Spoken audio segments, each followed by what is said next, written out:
trabajamos muy duro para una educación formal como lo que se hace aquí, también tiene que hacerse un esfuerzo tremendo para una educación moral.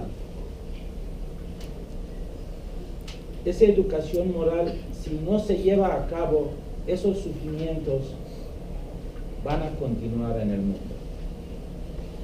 Hasta que yo no me siento el dolor de lo que pasa en otra parte del mundo, no me puedo considerar a mí mismo como un ser humano íntegro. La integridad de nosotros depende de la integridad de todos los seres humanos. Baha'u'lláh dice que la tierra es un solo país y la humanidad sus ciudadanos. Tenemos que esforzarnos para eliminar todo tipo de prejuicio. Uno de los prejuicios más grandes es religioso. Creemos que mi religión es lo mejor, es la única salvación, y los demás más o menos ahí se llevan, si es que soy un poco tolerante, y si no, pues todos van a ir al infierno. Esto provoca odio, exactamente en contrasentido de la esencia de las enseñanzas de todas las religiones. Entonces esto no viene de Dios, ese viene de la interpretación humana. Jesucristo, por ejemplo, dice: debes de amar a tu enemigo. Entonces cierra la puerta de que alguien tenga espacio para odiar o juzgar a nadie. Tenemos que trabajar de verdad muy duro para eliminar el prejuicio racial. El modelo de Estados Unidos, mira cuántos problemas tiene. El problema social, el problema económico, todos esos prejuicios, hasta que no se eliminan, no tendremos individuos que puedan crear el reino de Dios sobre la tierra. Gracias, Medar. Lili, desde tu perspectiva de Sahaya Yoga. Bueno, el Sahaya Yoga, de hecho, retomando un poquito lo que comentas, integra realmente diferentes filosofías, diferentes religiones. Reconocemos a Cristo en este chakra, hablamos de chakras, de centros de energía en nuestro sistema sutil. Reconocemos a Cristo, le damos un lugar muy importante, reconocemos al profeta Mohammed y a todos los maestros en nuestro vacío para guiarnos. Están las enseñanzas del hinduismo, están las enseñanzas de Buda también en nuestro Arnia. Entonces, en realidad, esta integración, digamos, de perspectivas nos puede dar una respuesta más completa acerca de lo que sucede en este caso o en cualquier otro, como decías muy atinadamente, ¿no? Es esto o es cualquier otra atrocidad que vemos día con día, ¿no? Que experimentamos día con día. Entonces, bueno, un principio fundamental en Sahaya Yoga es: yo soy el espíritu. No soy este cuerpo, no soy esta mente, no soy este ego, ni soy el superego. Es decir, no soy ni el futuro, ni el pasado, ni el cuerpo, ni la mente. Soy el espíritu. Soy eterno. Soy de otra dimensión.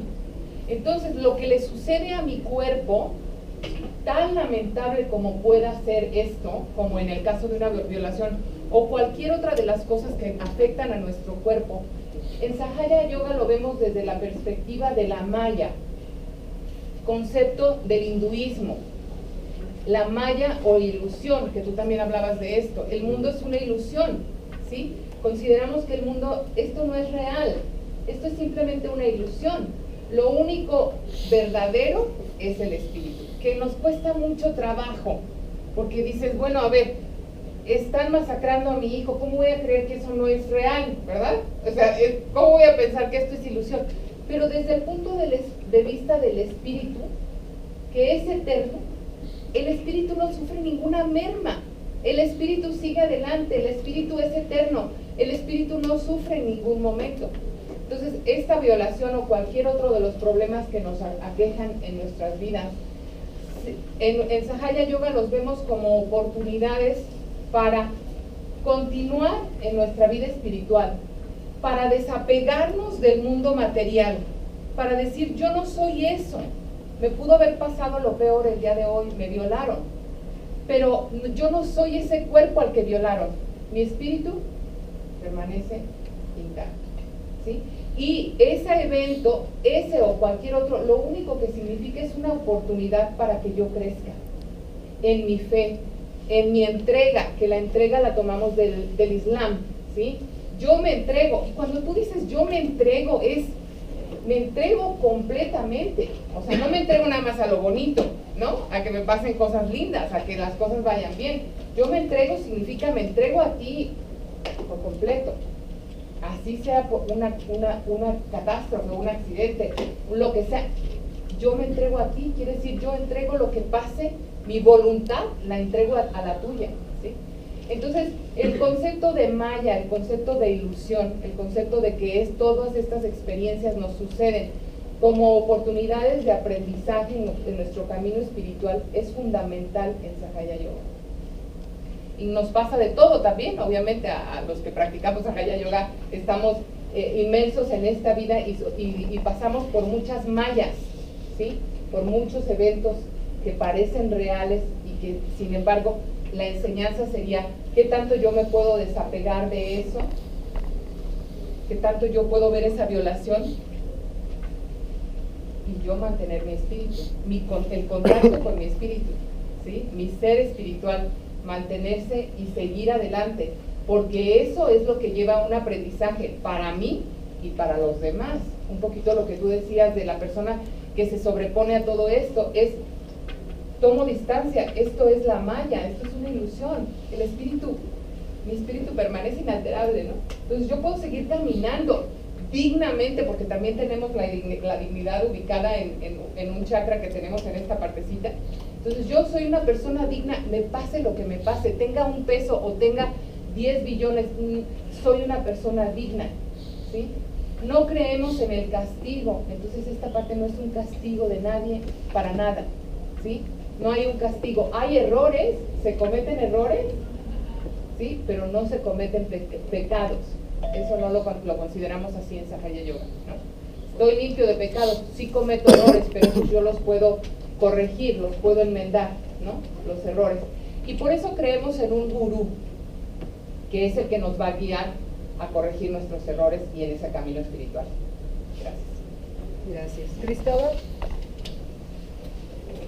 Difícil enfrentarse a la pregunta, porque si una niña, un niño, el que sea, ¿por qué está sufriendo eso? ¿Por qué está enfrentando eso? Y traspolándolo no solo a esa realidad cruda que nos ponía Angélica, a la situación social en Venezuela, a lo que está pasando en Paraguay, a la corrupción en México, al descrédito político en Chile, todo tiene un origen, no al mismo nivel, pero sí en esa incapacidad que tenemos como seres humanos de no saber aprovechar lo más grande que Dios nos dio, lo más importante que tenemos en nuestra vida. La libertad que tenemos como seres humanos de poder decidir, de poder optar, y ese llamado, esa invitación de Dios de caminar hacia el bien, de encontrar la plenitud de vida, y no solo mi plenitud de vida, sino que en la medida en que yo voy avanzando, en la medida en que yo voy creciendo, voy invitando y acompañando y mostrándole a otros ese camino de plenitud de vida.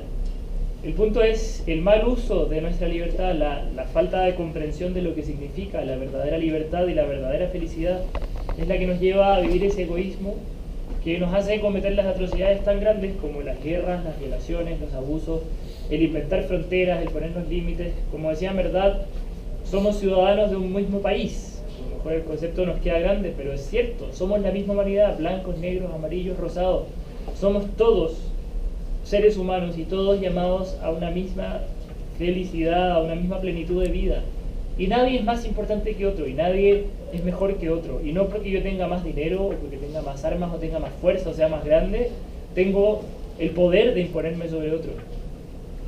Pasa, claro que pasa, y eso es lo difícil. ¿Cómo responderle a esta niña que la están violando, que tiene 6 años, que no sabe dónde está su familia? ¿Cómo justificarle a ella ese sufrimiento y esa razón y ese dolor? No hay cómo justificárselo, no hay cómo explicarle y decirle no, entiéndelo, acéptalo, asúmelo. Madura, crece con eso, intenta seguir tu vida con eso y no suicidarte y no destruirte y no meterte en drogas con eso. Ahí es necesario seamos del credo que seamos, de la filosofía que seamos, acompañarla, apoyarla, fortalecerla para que pueda salir adelante, para que se pueda desarrollar como persona, con esa cicatriz, con esa marca que va a cargar el resto de sus días. ¿Quién es el violador para tener el derecho a abusar de ella? Nadie, no es más importante que ella. ¿Quién es Trump para venir a construirnos un muro y decir que America First y que ellos son mejores? Nadie. No tenemos ningún derecho a imponernos sobre otros, no tenemos ningún derecho a creernos mejor que otros. Nadie nos ha hecho a unos mejor que otros. Dios nos llama a todos a ser iguales. Jesús nos invitó a todos a reconocernos en nuestra pequeñez, y a eso es lo que hacía Jesús cuando iba caminando por Jerusalén y por Galilea y por Israel. Iba hablando de esa igualdad, de ese respeto, de ese valorar al que estaba segregado en la sociedad porque tenía lepra, o no segregar a la mujer que era mal vista por haber tenido más de un esposo, no mirar en menos al que era pobre o al que era cojo o al que era ciego. Traduzcamos cojo, ciego, pobre por prostituta, traduzcámoslo por homosexual, traduzcámoslo por no sé, por nazi, por lo que queramos. Todas las personas a las que sesgamos por opción, porque ellos por opción personal hayan hecho un mal camino o por alguna consecuencia de sus vidas hayan caído en algún mal camino, nadie tiene el derecho a ponerle una etiqueta a nadie, ni nadie tiene el derecho a sentirse mejor que otro, a imponerse por sobre otro y a abusar por la fuerza de otro. ¿Cómo le responde a esa pobre niña que está pidiéndole a Dios que la ayude, que la salve, que la saque adelante? No tengo las herramientas, me encantaría poder tener las herramientas de poder hacer algo. ¿Qué podemos hacer? Ser todos más responsables, ser todos conscientes también de que el que está violando a esa niña es uno, sí, pero como sociedad somos todos responsables de eso que está pasando. Porque dejamos que las cosas pasen, porque no nos involucramos en la política, porque no buscamos las responsabilidades de los demás, porque lo que le pasa al otro no me importa. Porque, está pasando en la frontera, o está pasando en la frontera con Guatemala o con Estados Unidos. No está pasándome a mí, no le está pasando a mi vecino, ni es mi hija, ni es mi pariente. Por eso nos desentendemos y se nos olvida esa relación que tenemos que tener con los demás, esa preocupación personal necesaria, esa responsabilidad por la sociedad, por la cultura, por un cambio. El cambio empieza con nosotros y no depende del político, del gobierno de turno, no depende del que esté o no en el poder, depende de que todos seamos responsables. ¿Cómo respondemos a eso? Tenemos que responder haciéndonos socialmente responsables, tenemos que responder si tenemos alguna fe, algún credo que nos ayude, que nos dé la fortaleza desde ahí, o desde la psicología, desde la sociología, desde donde podamos. Desde el punto de vista de fe, yo ahí tuve una gran pelea con uno de mis profesores en teología. ¿Cómo le respondo a un pobre que sea feliz? Sí, bienaventurado, porque el reino de los cielos te espera, pero aquí en la tierra no tengo la respuesta. Gracias, Cristóbal. Wafik. Hola a todos. Primero aquí tenemos que ver la responsabilidad sobre quién cae desde un inicio. Si es una niña, ¿qué está haciendo en la frontera? Entiendo que las mujeres grandes o los padres a veces cruzan hacia Estados Unidos para trabajar, pero creo que no deben, para empezar, llevar a una niña para allá o dejar a una niña que se vaya sola. Podrían dejarla en su país, encargada con alguien, y ellos ir a trabajar y mandarle dinero. Eso es uno. Dos, en el caso que no pudieron evitar esto, en el Islam, Dios dijo en el Corán, وَلَا تَقْنَطُوا مِنْ رَحْمَةِ اللَّهِ, lo que significa que nunca pierdan la fe en la clemencia de Dios. Si tú le estás rezando a Dios y esta es una situación muy difícil como la situación de esta niña y Dios no te está respondiendo, no significa que Dios te dejó, no significa que Dios se alejó de ti, porque a menos a los niños Dios nunca los dejará, por más que sean malos, porque es un niño, no es responsable de sus actos. Pero lo que pasa que a veces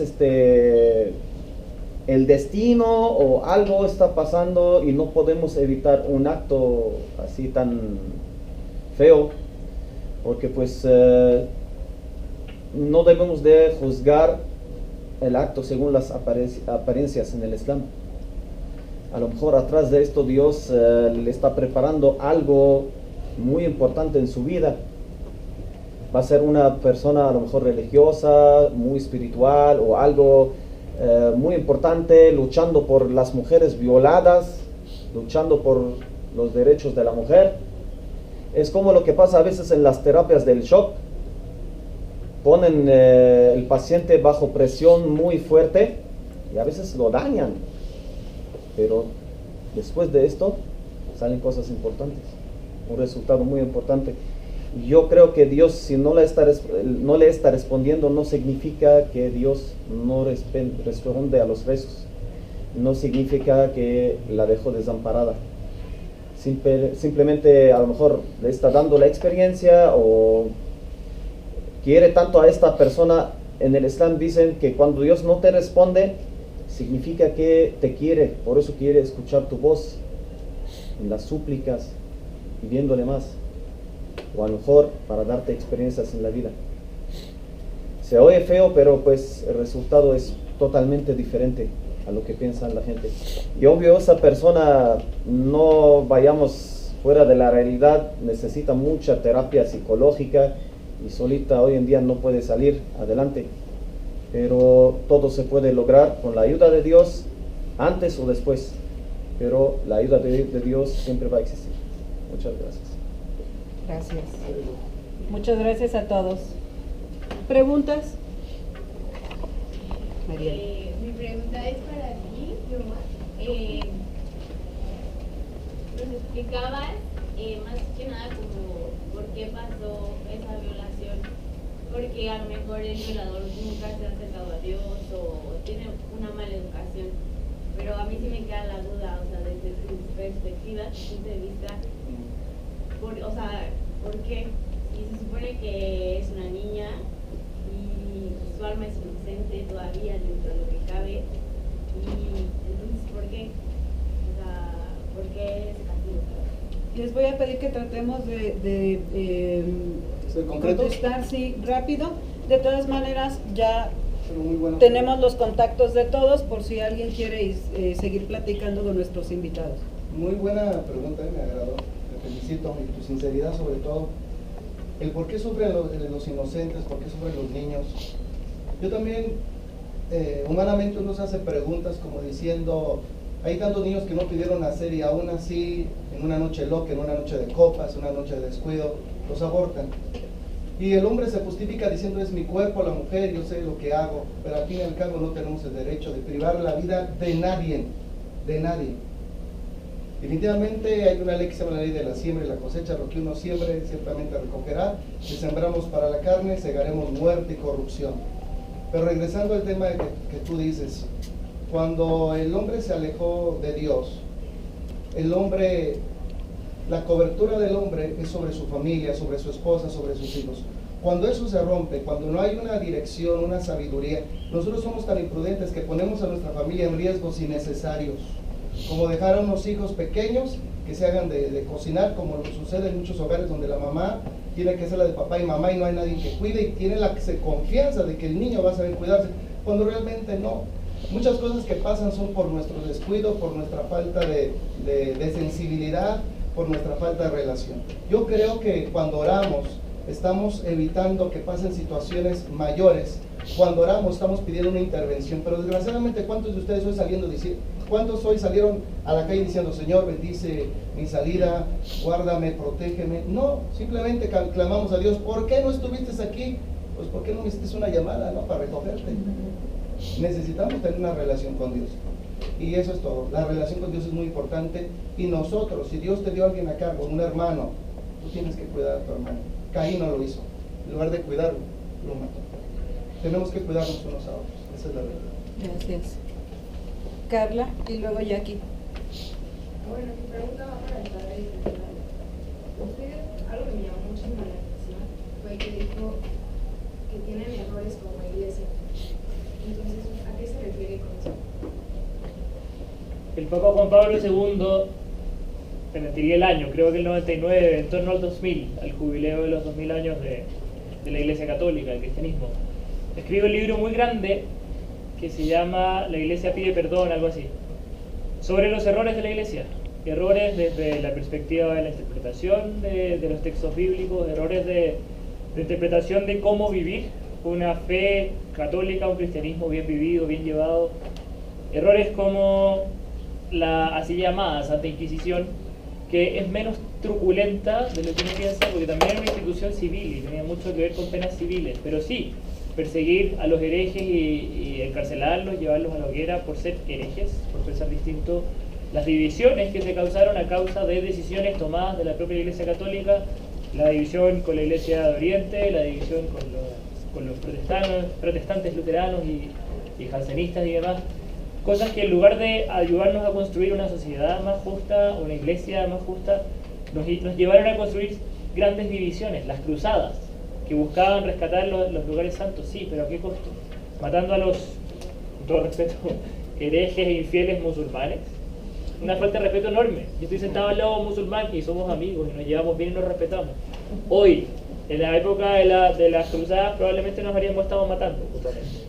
Esos son los errores de nuestra Iglesia Católica, errores humanos, porque nuestra Iglesia es de origen divino, es querida por Dios, deseada y fundada por Dios, pero constituida por seres humanos, y como decía al principio, humanos que no entendemos nuestra libertad, que no la sabemos llevar y que nos hemos equivocado.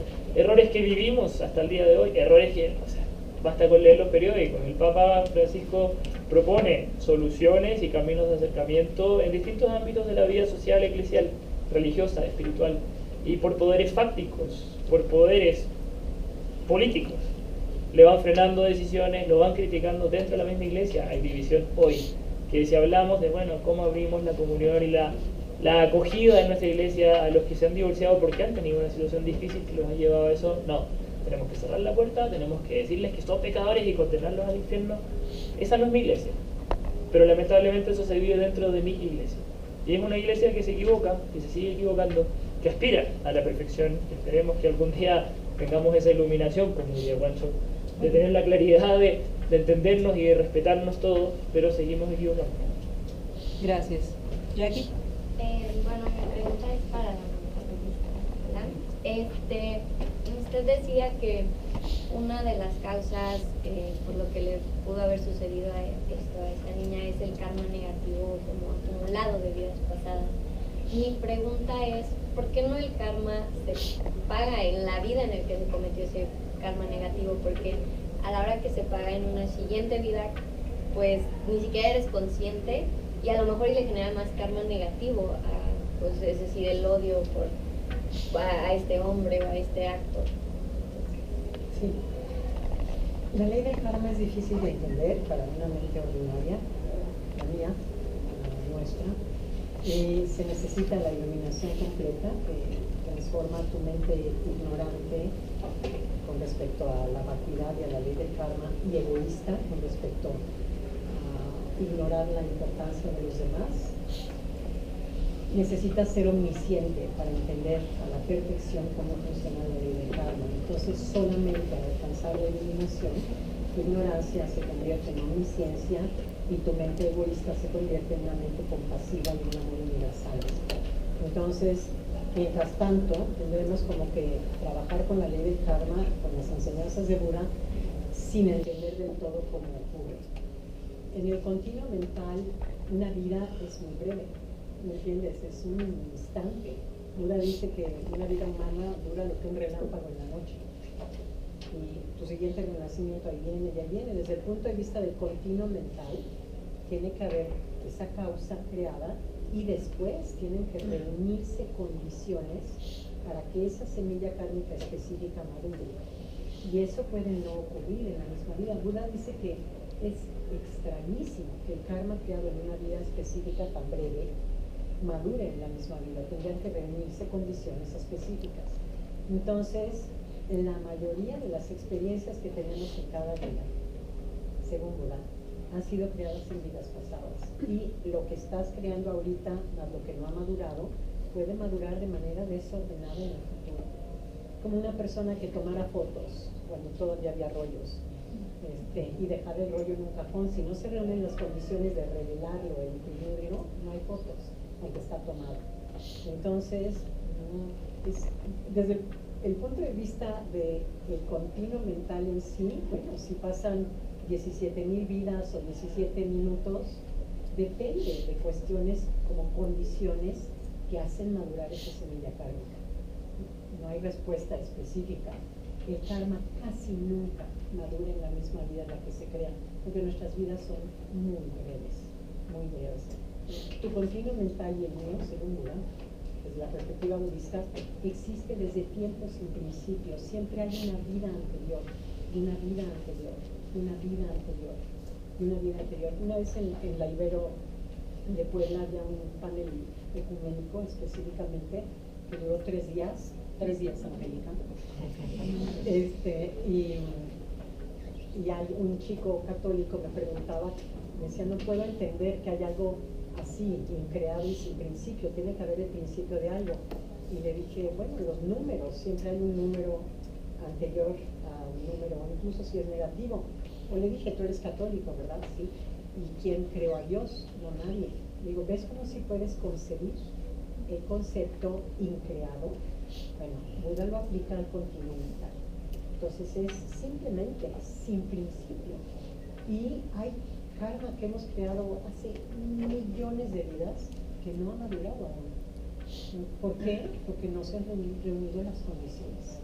Porque no ha habido, hay una causa kármica, pero si no se reúnen condiciones que permiten que esa semilla kármica madure, no madura. Esa es la explicación de Buda. Gracias. Sí, evidente. ¿Verdad? Perdón, sí, perdón. Es que no alcanzo a ver. ¿Qué opina la fe Bahá'í con respecto al fanatismo y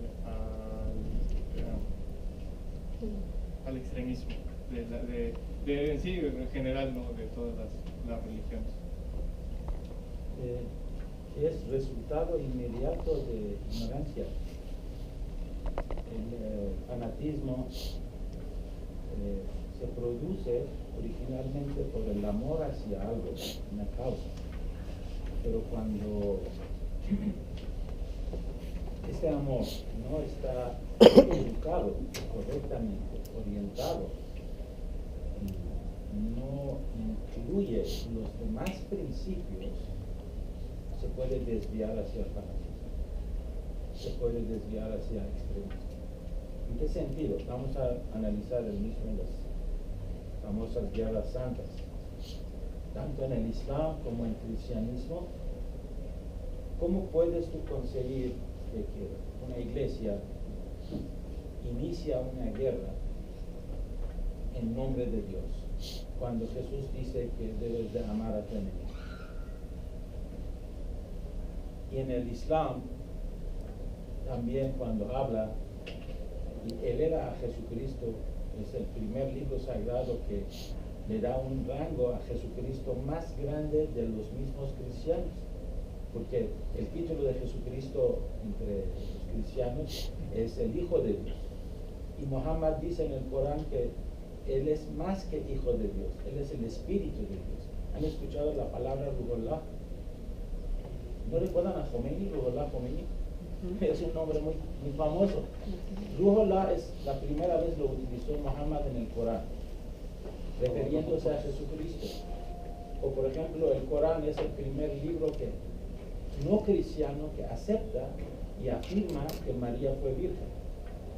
Un libro no cristiano. Todos los demás libros cristianos sí lo han afirmado, pero para la gente que estudia no tiene validez, dice el mismo creyente lo dice, pero el Corán lo afirma. Hay un capítulo en el Corán que se llama María. Entonces, ¿cómo puedes conseguir que un musulmán con ese tipo de creencia levanta guerra contra los cristianos? Entonces, estas cosas se producen por una mala educación, porque la gente también se vuelve flojos. La gente, en lugar de seguir la palabra sagrada de Dios, siguen a un individuo, siguen a un líder. ¿Sí? Y esto provoca problemas, porque yo soy flojo, digo, mejor sigo a ella, ya. Lo que diga ella yo lo voy a seguir. Y cuando me muero en el otro mundo, me van a decir, ¿dónde tengo que ir? Dice, ¿dónde está ella? Porque yo toda mi vida seguí a ella. Pero si yo realmente sigo a Cristo, o sigo a Muhammad, o sigo a Baha'u'llah, tengo que asociarme con su palabra, porque la palabra de ellos es lo que me puede guiar. La palabra de Dios es el camino. ¿Sí? Con todo respeto al comentario de nuestro amigo, a veces, por ejemplo, los cristianos consideran que Jesús es el camino. No consideramos, él lo dijo. Así de fácil como usted Sí, dijo. sí, pero espérame tantito. No, Lo que me refiero es que Jesús, la esencia de Jesús es su palabra. Si leemos la Biblia, dice yo soy la palabra. Entonces la palabra de Cristo es el camino que Él construyó. Entonces si yo enfatizo acerca de esto, entonces llego a la conclusión que entonces Muhammad no es tanto.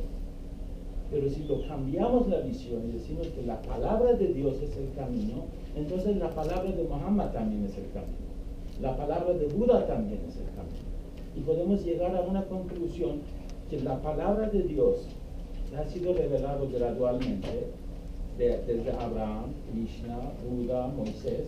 Todos han construido un camino hacia la perfección y no tengo que rechazar a ninguno para aceptar eso. Entonces, así podemos evitar el ser extremista, podemos evitar ser fanáticos y evitar que seamos excluyentes. Gracias. Sí. Entonces, para el doctor Silva. ¿Ya puedes hablar más fuerte, por favor? Entonces, para el doctor Silva. El cristianismo es una religión más católica. Y actualmente el catolicismo, como lo menciona el padre Silva, tiene una suerte de reforma con el Papa. Entonces, en el siglo XXI, el cristianismo gesta algún tipo de reforma para asuntos como matrimonios heterosexuales, divorcio, familias atípicas, la diversidad cultural, la aceptación a otras religiones o la ciencia. Muy bien, ¿eh? Yo pensé que le ibas a hacer más grande la lista. Muy genial. Mira, primeramente quiero aclarar una cosa. Si hablamos de Jesucristo, tenemos que aceptar todo, ¿no? Decir, Jesucristo, hay que amar a tus enemigos. Sí, pero Jesús no solo dijo amar a tus enemigos. Jesús dijo, ven y sígueme. Jesús dijo, yo soy el camino, la verdad y la vida. Yo soy la puerta. El que viene a mí no le echo fuera. Yo soy el pan que descendió del cielo. El que me ha visto a mí ha visto al Padre. O sea, no podemos yo tratar de caer en un fanatismo de agarrar algo sin tomarlo todo. Lo tomo todo, no agarro nada. Para basarnos de que Jesús no solo dijo eso, dijo muchas más cosas. Y tenemos que saber qué fue lo que dijo Jesús. Bueno, regresando aquí al tema sobre el matrimonio homosexual, etcétera, ¿ok? Definitivamente, cuando nosotros queremos hacer la voluntad de Dios, no siempre la voluntad de Dios es agradable.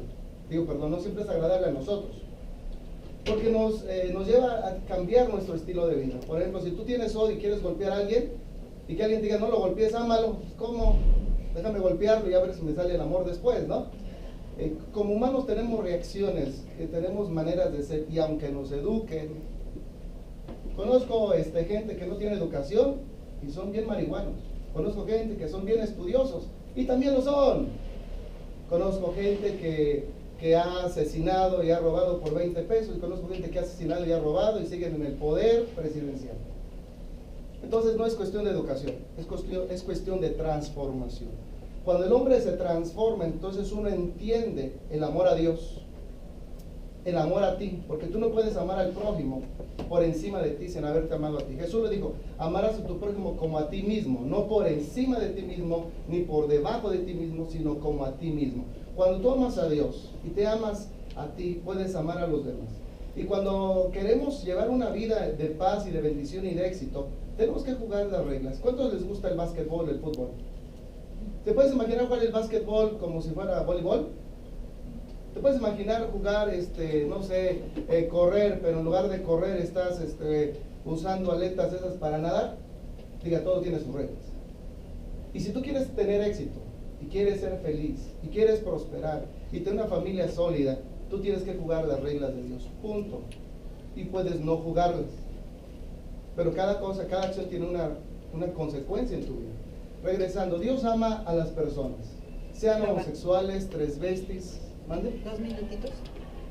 Ok, 2 minutos. ¿Quién me da 2 minutitos todos? Una hora. Sí, gracias. Dios ama a la persona. Dios ama al ladrón, pero no lo que hace. Dios ama a la prostituta, pero no que venda su cuerpo. Dios ama al violador, pero no su acción. Dios ama al hombre, pero no su pecado. Y sí existe el pecado. Y si existiera karma, Jesús se lo llevó en la cruz del Calvario, porque Él se llevó el pecado de todos nosotros para hacernos inocentes y limpios delante de Dios. Es el único que pudo quitar en la cruz del Calvario el karma. Cuando dice consumado es, eso quiere decir que no hay que tener otra segunda y tercera vida. Solo hay una vida.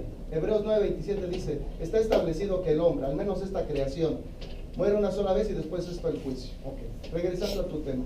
Hay un diseño, diga conmigo, Dios trabaja con diseños. Dígalo, repítalo, estamos en un salón de clase, diga, Dios trabaja con diseños. Dios trabaja con diseños. Muchas gracias.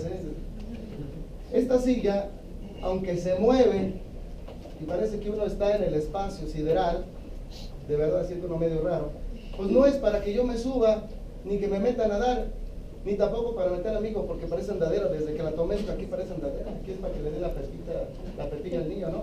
Regresando al tema, diga diseños. El hombre fue diseñado, el varón y hembra fueron diseñados para formar familias. No es hombre con hombre, ni mujer con mujer, porque si realmente pusiéramos la existencia de la raza humana en la reproducción de dos hombres que dan nada, dos mujeres que dan nada. Pero Dios creó al hombre y la mujer para reproducirse y formar familias. Ese es un diseño. Si tú quieres apegarte al diseño, serás feliz, serás dichoso, tendrás una familia. Y si no, puedes tomar tu camino. Hay caminos que al hombre le parecen rectos, pero al fin son caminos que llevan a la destrucción. Al final Dios no va a violar tu libre albedrío, pero te va a dejar elegir entre la vida y la muerte, la bendición y la maldición. Y quiero decir algo, ya que tocaste también de las etnias y otros asuntos. El sacerdote dijo, ¿qué respuesta le tengo al pobre? Pues muchas. Jesús no solamente vino a salvar el alma del hombre, no solo vino a sanar a los enfermos, no solo vino a liberar a los endemoniados. Jesús vino a que el hombre pobre fuera prosperado, porque la prosperidad de Dios abarca todos los niveles. Filipenses 4:19 dice, mi Dios pues suplirá todas nuestras necesidades conforme a sus riquezas en gloria. 2 Corintios 8:9 dice, ya conocen la gracia, que veo que no la conocen, de nuestro Señor Jesucristo, que siendo rico se hizo pobre, para que su pobreza tú y yo fuéramos enriquecidos. Está en la Biblia, nada más que hay que leerla. Y hay que dejar los canos, hay que dejar los dogmas, hay que dejar los ritualismos, las filosofías, y dedicarnos a leer un libro y darnos cuenta por nosotros mismos si nos están diciendo la verdad o nos está tomando el pelo. Muchas gracias. Gracias, Jehová. Perdón, ya casi tenemos que irnos, entonces le debo una pregunta a Omar. Es para la doctora Lili. Primero habló sobre la búsqueda de la verdad, y que cometemos errores, pero no pecados. Los pecados tienen una repercusión negativa. Los errores, ¿qué repercusión tienen y cómo se remedian? Sí, los errores se remedian con el perdón hacia mí mismo, porque cometo errores, porque soy ser humano, porque voy a seguir cometiendo estos errores. Y el perdón es algo fundamental en Sahaya Yoga y yo creo que en cualquier filosofía y religión. El perdón es algo a través de lo cual yo doy y recibo. Entonces, no hay pecados porque los pecados disminuyen mi estima personal, mi sentido de ser digna, de ser una buena persona, de ser suficiente. Pero sí hay errores porque tengo que seguir creciendo, caminando, aprendiendo, ¿sí? Recibiendo para mejorar, para ser una mejor persona, transformándome. Entonces la consecuencia es que si yo tengo errores, tengo que aprender. Hay un aprendizaje frente a mí y una guía que me va a llevar por el camino del aprendizaje, que es nuestra gurú en este caso. Gracias. ¿Para quién? Para el representante del Islam, no recuerdo su nombre. Para Wafik.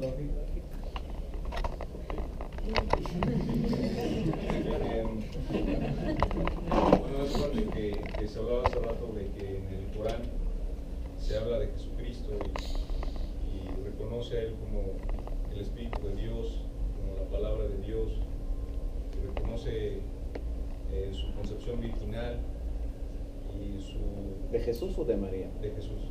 Bueno, no, perdón, saben sí, de concepción virginal. De María para el nacimiento de Jesús. Y bueno, estuve investigando un poco que habla también de que Jesús va a volver después y así. Entonces, me gustaría preguntar, para el Islam, ¿quién es Jesús? Hablando de Jesús, tenemos que hablar primero de los pilares de la fe de un musulmán. Un musulmán no puede ser de verdad un musulmán verdadero, si no cree en los profetas de Dios, todos los que ha mandado Dios antes, empezando desde nuestro padre Adán, descendiendo hasta Mohammed, incluyendo a Jesús o a Isa, como le llamamos en árabe, incluyendo a Moisés, Abraham, Isaac, David, Moisés, todos los profetas que vinieron para dar la palabra de Dios. Creemos en ellos. Si no creemos en ellos, no podemos ser musulmanes. Uno de esos profetas es Jesús. Para nosotros Jesús es un profeta, no es hijo verdadero de Dios. La palabra hijo de Dios fue como un apodo porque no tenía padre, que Dios lo mandó para la humanidad. Pero con el tiempo, como muchas cosas han cambiado para nosotros, en nuestra opinión, en la Biblia y esas cosas, en la enseñanza cristiana, hablando de la religión cristiana, que es cristianismo, catolicismo y todas las sectas que tienen, muchas cosas con el tiempo han cambiado. La gente cambió el concepto del apodo para algo verdadero, que es hijo de Dios verdaderamente. Yo creo, hablando de ese tema, Dios no necesita tener un hijo para hacer su voluntad. Basta que diga sé y será. No necesita procrear con un ser humano. Es como si estoy sobajando a Dios, porque Él no necesita al ser humano. Y eso yo creo que lo han visto también en la Biblia, como Él pudo cambiar unos pueblos por otros, solo por quererlo. O sin mandar, por ejemplo, a un ser humano, sin mandar a nadie, solamente hizo su voluntad, con el aire o con un huracán o X cosa. Por lo mismo, para nosotros, Dios no necesita al ser humano para hacer su voluntad. Podría decir que pues sean cristianos y serán, pero mandó a alguien en forma de milagro para que la gente vea un milagro y cree en Dios. Mandó un milagro mediante el Espíritu Santo. Si Jesús, por ser creado por el Espíritu Santo, mediante el Espíritu Santo, es hijo de Dios, significa Adán y Eva son hijos de Dios también. Por lo mismo son dioses, y todos somos dioses porque somos su descendencia de ellos.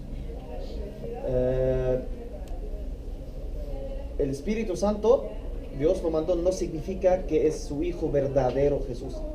Lo mandó como un profeta, lo mandó con milagros, curó a la humanidad, la convenció, y no creemos que Jesús se crucificó, sino Dios hizo un milagro, que una persona de esa gente apareció como Jesús y la crucificaron.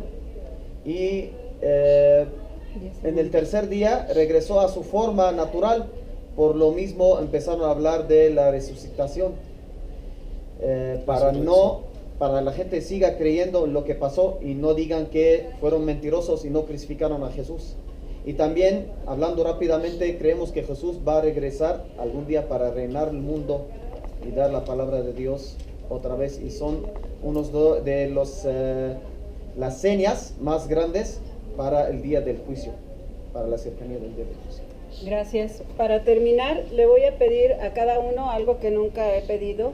En el TEC no podemos hacer proselitismo. Algunas, Wanchok y Verdad traen aquí algunas cosas que si tú quieres puedes pasar y tomar una para llevarte, pero no podemos hacer ningún tipo de proselitismo, ni religioso ni político. Sin embargo, hoy, rompiendo con el protocolo que siempre he seguido, les voy a pedir a cada uno de ustedes que hagan una oración por el grupo antes de irnos, pero en 10 segundos, porque ya está la siguiente clase aquí. Entonces, súper breve, Jehová, por favor. Sí, bueno, cerremos nuestros ojos.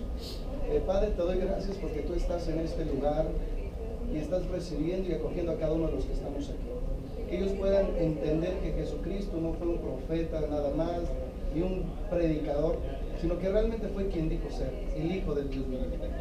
Que como dijo Pedro, tú eres el Hijo del Dios viviente, y él dijo, no te lo ha revelado ni carne ni sangre. Padre, yo te pido que te reveles a ellos ahora en su espíritu, en su alma, en su mente, en el nombre de Cristo, y puedan ver que Jesucristo es más que una figura religiosa, es una persona y está en medio de dos o tres cuando invocamos su nombre. Los bendigo en el nombre de Jesús, y que sean desatados de toda cadena de dolor, de sufrimiento, de pobreza, de tristeza, y que la bendición de Dios sea sobre ustedes en este instante.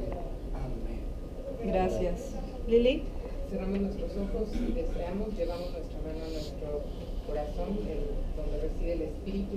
Vamos a decir, Madre, yo soy el Espíritu. Yo no soy este cuerpo, no soy esta mente, no soy este ego, ni soy el superego. Yo soy solo el Espíritu. Madre energía, Madre divina, por favor, dame la realización personal. Dame la realización de todo mi potencial como ser humano. Dame la realización de mi ser. Gracias, Lili. Juancho. Con todo respeto por los que no quieran rezar, a los budistas, ¿verdad? Voy a rezar los 4 inconmensurables que enseñó Buda hace 26 siglos. Que todos los seres sean felices, que todos los seres se liberen del sufrimiento, que nadie sea desposeído de su felicidad, que todos los seres logren ecuanimidad, libres de odio y de apego. Gracias. ¿Verdad? Oh mi glorioso Señor, ayúdame a reprimir toda inclinación irregular, a dominar toda pasión rebelde, a purificar todos los impulsos de mis vidas, a transformarme a esa humildad que ninguna provocación pueda destruir, a tener aquella paciencia que ninguna aflicción pueda abrumar, aquella integridad que intereses egoístas no puedan sacudir, para que así esté yo capacitado para servirte y enseñar tu palabra. En verdad, tú eres el poderoso.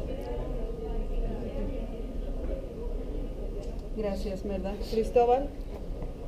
Damos gracias, Señor, por este encuentro, por la posibilidad de compartir, de escucharnos y de valorar la forma de pensar, de creer y de vivir en cada uno de los que estamos aquí presentes. Te pido que nos bendigas y nos acompañes en nuestro camino. Bendice también a estos estudiantes, maestros, regálales tu fortaleza, tu cercanía, de la mano de tu Madre María, y guíanos siempre por el camino de la verdad, de la paz y de la justicia. Bendiga a Dios, Padre, Hijo y Espíritu Santo. Amén. Gracias. Wafik.